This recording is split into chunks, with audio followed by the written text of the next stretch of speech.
As many of you know, REV X tested max power at Glen Helen Raceway with no radiators and no coolant. Something we didn't notice until after the test and have never spoken about publicly.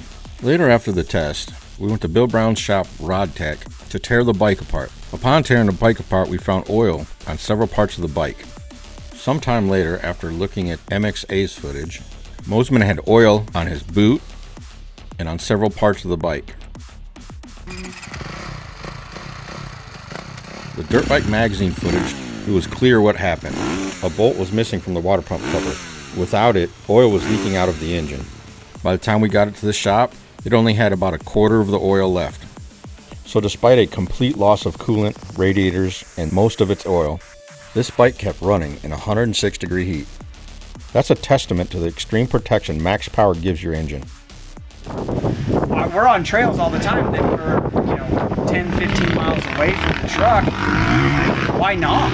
It's better to have that insurance than not have that insurance to me.